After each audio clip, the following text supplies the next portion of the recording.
The site that marks the start of the Mexican-American War sits in ruins. A government agency says it wants to restore it, but first it needs to cut through some red tape. Channel 5's Christian Von Preissing explains what needs to happen. That's right, Dina. Fort Brown is what gave Brownsville its name, and now a levee cuts through it, and the old fort is covered in grass. This lone cannon, sitting along the Rio Grande, stands upright to honor a U.S. soldier who died here.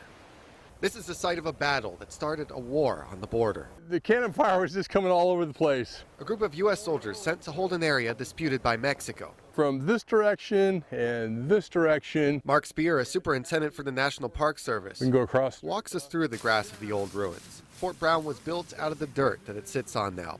172 years ago, General Zachary Taylor came with a group of soldiers to occupy the area along the Rio Grande. And it was in May of 1846 when Mexico finally took action against the Americans, who they considered to be an invading army, and laid siege to this fort. Now the walls of the fort look more like small mounds. There's less and less evidence to show of the war. All the other physical evidence has been erased. The fort became a golf course, which recently went out of business. In the 1940s, Speer says a levee was also put on top of the old fort ruins. Of course, flood control then was very important, as it is now. And the folks that were building the levees looked at the remains of Fort Brown, which had been there just shy of 100 years, and said, hey, free dirt.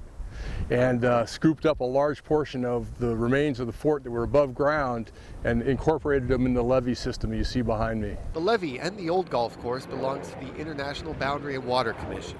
Speer says what needs to happen now is an act of Congress. The National Park Service can't receive this land from another agency without Congress taking it to vote.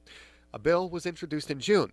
And it remains to be taken up and debated or put in front of a committee at this point. Speer says his agency wants to restore the grounds and give shape to what once was here.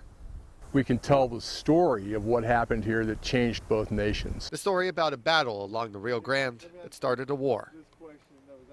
Speer says the National Park Service will do this without affecting the existing levee, and now they're waiting for the act of Congress. Christian Von Preissing, Channel 5 News at 6.